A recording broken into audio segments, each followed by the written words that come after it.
Hi, Ms. McDaniel, can you hear us? Sorry. Yes, I can. Of course, there's an echo, but I can hear you.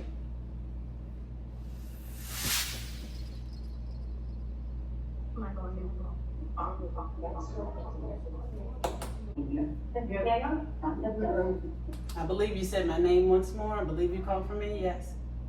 Yes, thank you. We were trying to figure out something. It's a little muffled, but I can definitely, for the most part, make out what you're saying. Thank you.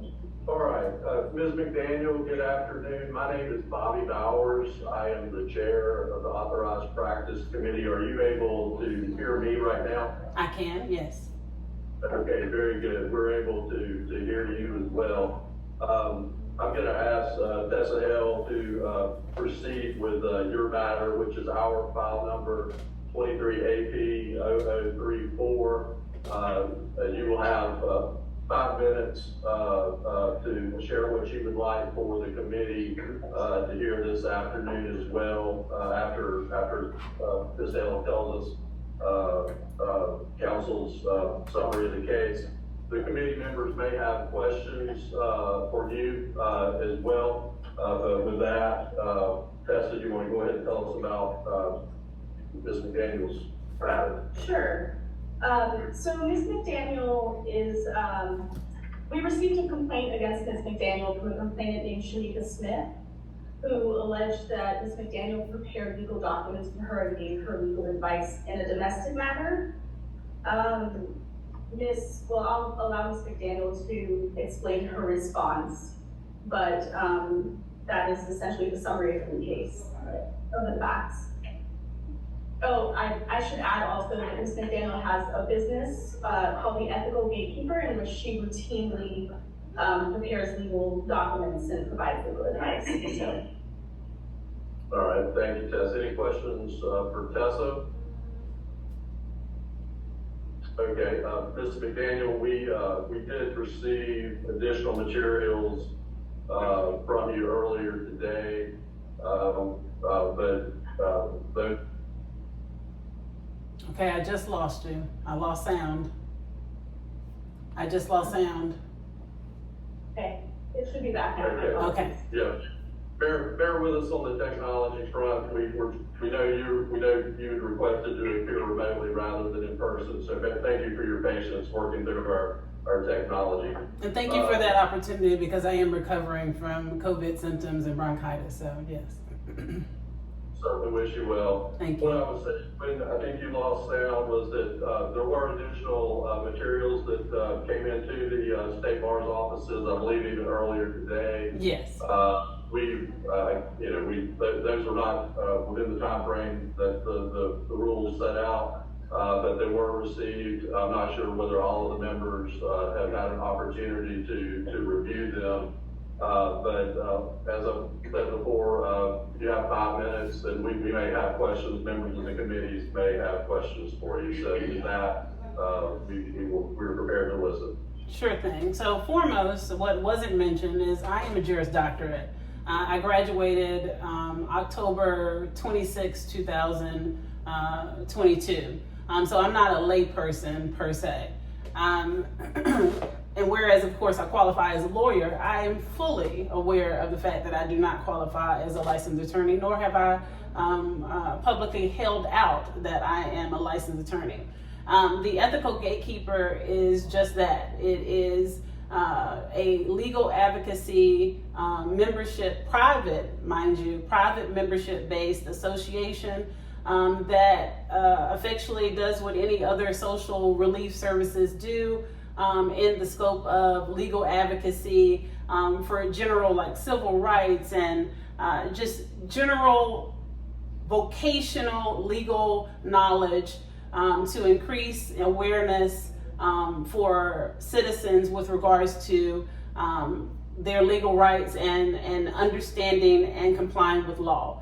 I've worked as an ombudsman, and the scope of my private membership-based organization provides no more services than the same that would be within the scope of duties for an ombudsman. And of course, we all know that, and when I say we all know, those of us who are in any capacity of law, we all know that an ombudsman does not require a license, and they do regularly give what could be comparative to legal advisement, but of course they don't do it in the scope that would constitute unauthorized practice of law. That being said, thank you for noting that you did receive the additional documentation. Please understand that that additional documentation presents to you evidence that I recently discovered only a few days ago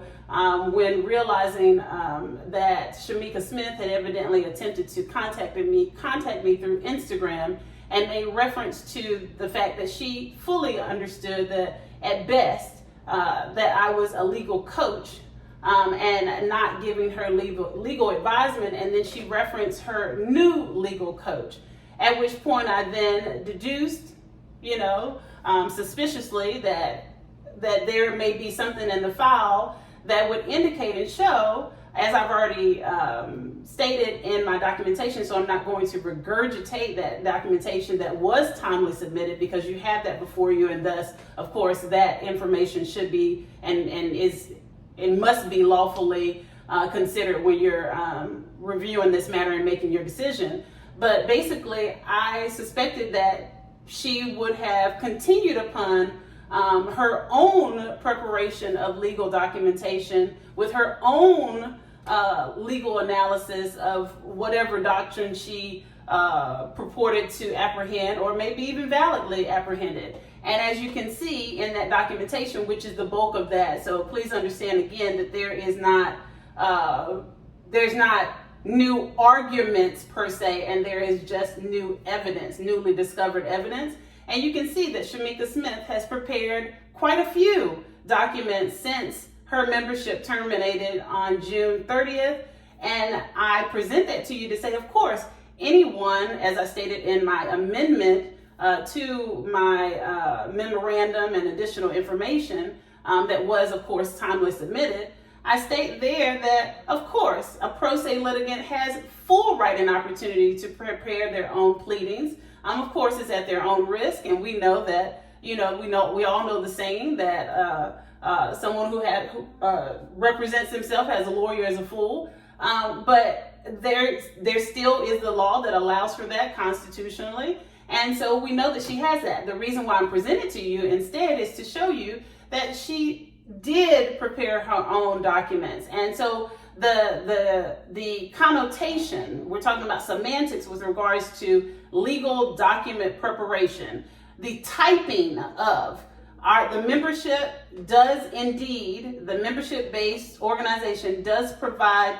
typing, compiling, but we do not provide legal advisement, nor do we stamp, nor can we verify with affidavit the validity or the lack of frivolity in the members' intended documents or pleadings that they're preparing through the support of the organization. And that is another service that has been and is regularly offered through social services and similar organizations for which I have volunteered, and I have provided limited assistance in that same scope. The same difference as if you would help an elder citizen complete an application for food stamps, or visit with them to ensure that they are they're fully understanding everything that is being shared to them with regards to their rights. That being said, go ahead. I think you're giving me a time check because I don't have a timer. About a minute ago, I said you had one more minute, but I'm not sure you were able to hear me. So no. You wrap it up in the next 30 to 45 seconds. Absolutely, I can. So basically, out of abundance of caution, during this time, I've not had any additional members to show my stronghold to the letter of law. Number two, the membership is organized as an association with the Secretary of State. I am a business legitimacy coach. I don't go outside the scope of the law. Number three, if anything, advisement At best, it would have been warning her against committing fraud upon the court, which she did, and advising her against willful violations of the custody agreement, which she did and was held in contempt. And so though that level of advice is not in the fiduciary aspect and does not constitute legal advisement, the private organization rather than a public business establishment is what we're dealing with here. And so with all due respect, the North Carolina Bar does not have purview. There's no jurisdictional purview in this regard because there has been no unauthorized practice of law. I believe, and I believe that I can wrap it up here with regards to the fact that, like I said, out of an abundance of caution, despite not being criminally guilty of any misdemeanor unauthorized practice of law, nor any light criminal statute, nor being civilly liable to Shemeka Smith to any frivolously alleged damages from the falsely alleged unauthorized practice of law, nor in violation of any applicable administrative law. The fact remains is that we have a person who is retaliating against me, and it's well documented. You see that there's a default judgment that has been entered in my favor against Shemeka Smith for retaliatory acts, and the TROs, both, she filed 2 that were denied, and her complaint was wholly about me showing up to testify against her for the fraud she committed in her custody case. All right, thank you, Ms. McDaniel. Thank you. Are there any questions for Ms. McDaniel from the committee? All right, seeing no questions, is there a motion? Or is there, Warren, There was a question.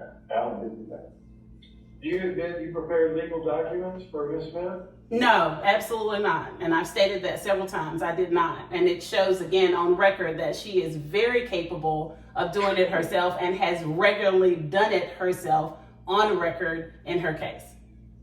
How much did she pay you for your assistance? For the membership, it was $50 and is $50 a month. She was a member for less than a month because of how high our ethical rigor is and how much I was able to discover and then verify to the court through testimony, under which she was under contempt, just so you're aware, under Judge Paige Mathenia. Under your membership agreement, isn't one of your member services legal document preparation? It is, and that's exactly what I shared with you with regards to semantics. And so in that regard, I am definitely, I'm agreeable to changing the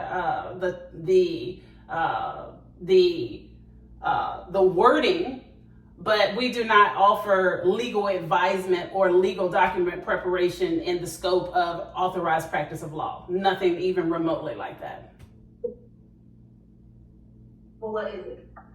It's typing, is exactly what I said before. Respectfully, I'll repeat it.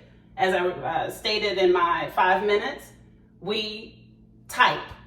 We type what our members want us to help them type, and that's it. For $25 an hour? Mm-hmm. Right? Yes, and typing is not a service within the jurisdictional purview for the North Carolina Bar as it relates to unauthorized practice of law. There are many service providers that provide that service through Fiverr, through something as simple as a Fiverr digital work app, temporary work app, to even those who provide it for transcription purposes, if you will. But all we do is just help with the typing. That's it. What actual coaching do you do then? Oh, so with regards to mediation, if you looked at the website, because I've not taken anything down from the website at all, so that it would not give the appearance of any type of evasion. So with regards to coaching, exactly what I just said, her inquiries were, can I this was her main inquiry. Can I not comply with the custody agreement can I keep my child at home with me and be still in compliant with this custody agreement? And like I said, I deferred again and told her that she definitely needed to have her attorney, which she did have. And actually that's very notable. I'm not sure if you're aware of that. she did have a licensed attorney that was representing her at the time. That actually is in the record. If you'll notice, I believe his name, I can't find his, it's in there. Oh goodness.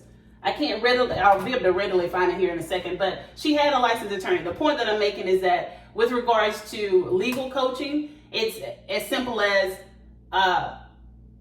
follow what your attorney is telling you. No, you cannot do the things that you're doing because you are very likely going to be held in contempt of court. And no, we cannot advise you on what you're going to do. But if you do anything that we discover that is unlawful, we will report you. And that's exactly what happened. That was literally the interaction between myself and Shemeka for that short period, like I said, from June 8th until June 29th, when her membership was terminated because of her fraud upon the court.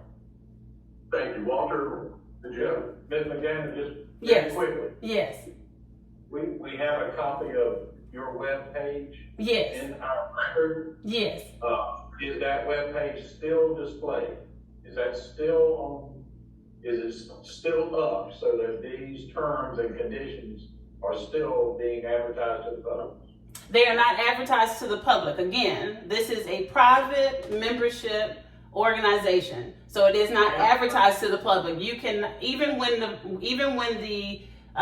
when it was set up, you should not have any access at all there, and that's the way it's set up. You have no access to see what is available for members until you actually become a member. So it is unclear as to what you think you can see, because it is not set up that way for you to be able to see it. It is not publicly promulgated. Ma'am? Yes. So if one pays to become a member, this description of your services is still published and available to your members. Is that right? To members. And again, that would not be within the purview, the jurisdictional purview of North Carolina Bar, because it is a private membership-based organization, and I provided the case law, and we all as licensed attorneys, you are even more sufficiently informed with regards to the fact that private law and private membership-based organizations are not within your purview. Ms. Yes. Did you have one? Yes, I'm just curious if the services she is providing are included in the $50 a month membership fee, because there are some mentioned invoices.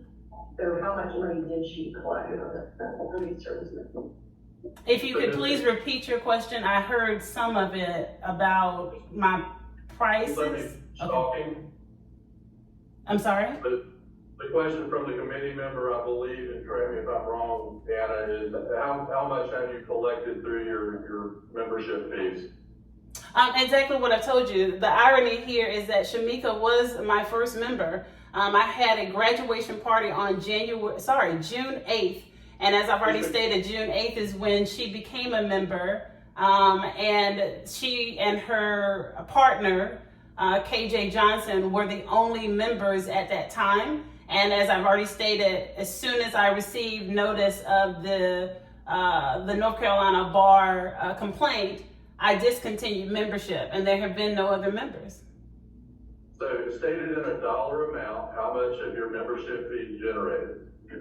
$50. It's monthly, so I got $50. So $50 from KJ or Krysta KJ Johnson, and $50 from Shemeka Smith. Thank you. You're welcome. Alan, another question? I think she answered it. You've only had one member. Two members. They were partners. They were partners in interest for the same matter. And when I say partner, that's her romantic partner. They are in the same sex relationship. If this committee determines that you are engaged in the practice of law as is defined under the statute by providing this private membership service, will you disband this membership organization? I've already done the disband. Well, I've already done the pause, so I don't take any issue with it, but I will, based on my mentors who are, they are authorized to practice in Supreme Court, they've advised me that I've done absolutely nothing wrong.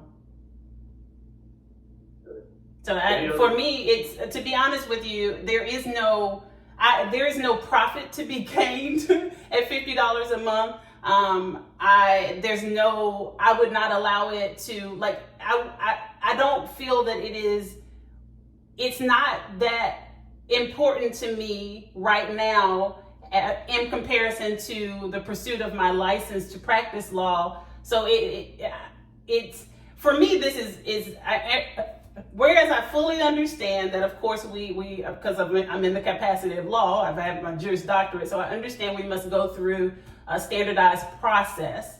But this is far less important, and I mean keeping that aspect of TEG alive than me actually pursuing my license and not having anything impact the eligibility in that regard. So yeah, I believe I've affirmed several times, because I've already done it out of abundance of caution. I stopped allowing anyone, and I've had a lot of individuals reach out to me with regards to interest in becoming a member, and I have turned them down. Okay, Judge. Ms. McDaniel, following up on Mr. Rainey's question about legal coaching, do you admit that your website states, and I'm going to read from it, are you preparing for mediation, deposition, witness testimony, or any other court hearing or procedure, and wish you had some legal advice without full legal representation? We offer this service to our members. Does your website state that? No, I believe that what you're again misinterpreting as semantics. We do not offer legal advisement. We don't offer legal advisement. We do not offer legal representation. I'm not sure, and I will look into it. You please provide me a copy of what you're showing. There should be no text, no copy on the site that says anything even remotely like that. And instead, it goes into great detail. There's statements where I affirm that I am not licensed. There are no licensed attorneys with TEG, and thus we cannot provide any legal representation. And it is repeated. It is repeated on our Facebook. It is repeated. I have to even repeat it because you have to understand also, and some of you may be aware of this, I'm also a public figure. And I admit that the general public, as soon as they realize that you have graduated from law school, many people assume automatically that you're an attorney automatically, and that's not the case. I've had to, and have regularly, even as recent as yesterday, have to publicly hold out that I am not a licensed attorney yet, and I cannot offer representation. So I have repeated that consistently and clearly. So no one should be confused about that at all. All right, we have time for 2 more questions. Joshua? Yeah, I'll have a question. I have a motion. Joshua, did you have a question? So ma'am, the statement that Mr. Khan just read to you, you heard his words, correct? When he read the exact words talking about legal coaching, you heard his words, correct? Yes, I heard his words, but I didn't see it on my website. So that doesn't, and with all due respect, it doesn't constitute any substantiation because it's his words as opposed to what appears on my website. There should be absolutely nothing on my website that states that. And like I said, I've not made any changes to it. So I've not done anything to try to evade any language. Okay. Do you agree or disagree? I've said it's. Oh, go ahead. I'm sorry. Thank you. Just yes or no into this, please. Do you or say agree or disagree if those words are on the website that you maintain? Do you agree or disagree that that's violative of the principles of unauthorized practice? My answer, well, with all due respect, when we're talking about hearing rights, because we're talking about something that could also be criminally there could be criminal liability, and of course my hearing rights can't be violated in that regard. You all know that. That would be constitutionally inviolate. So just limiting me to a short answer and without an explanation, I mean, keep in mind, I am a Juris Doctorate, so that's kind of disrespectful to expect me to not be able to defend myself. You all know that. So Agree or disagree? if it were on the website, Yes. of course I would agree, because it would say legal advisement. I have not held out. So me answering this question is just it's a matter of subjectivity, because it is not what is held out publicly for TEG, and thus has absolutely no bearing and should have no bearing on your decision, because it is not what's factual. Thank you. All right. I was just curious, Mr. Chair, the status of her licensure at this time. She indicated that she was pursuing a licensure in North Carolina. I was curious the status. No, I am not. I am, so that's a misunderstanding. I graduated from a school in California intentionally. I used to be bi-coastal. I used to live in California. My law school is in California. I will be law clerking there. That's the step that I'm at, is pursuing a law clerk opportunity, a position, and that's the step that I'm at. I'm not at, I won't be licensed this year. It's a process, as you all know. But you have no intention of seeking North Carolina licensure as a licensed attorney? Yes, in the future, but I don't have that option immediately. So you have to go to an accredited law school to pursue your licensure and everything. Law school is not accredited? Yes, I'm aware of all that. My intention, so we also have choices that we make respectfully. And my choice is to begin in California, not here. That was always my intention. That's why I started and began and finished my law school program in California. All right, so hearing no more questions, is there a motion from the committee? The recommendation of council was just to discuss whether an injunction would be necessary. I move that we authorize council to seek an injunction. Second. Okay, so we have a motion to seek an injunction that's been duly seconded by Judge Bell. Is there any discussion regarding this motion?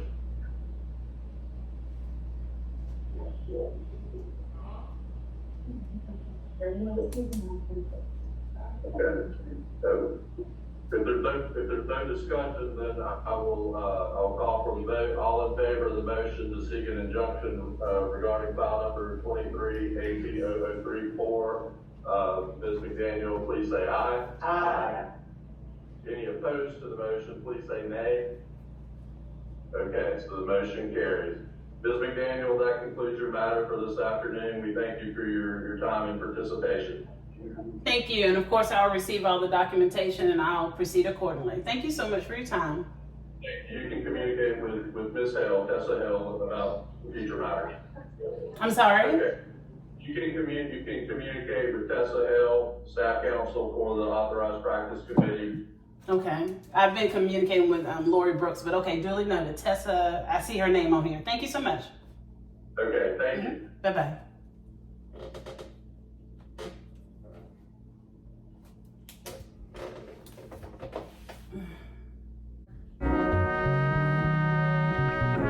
Yeah, not even say. How did you even?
And I found nothing else that could even remotely be considered rising to the level of unauthorized practice of law. As you already know, I'll continue to keep you informed. And of course, you'll see how I proceed accordingly based on their decision. Knowing your rights is more than half the battle. It is the battle.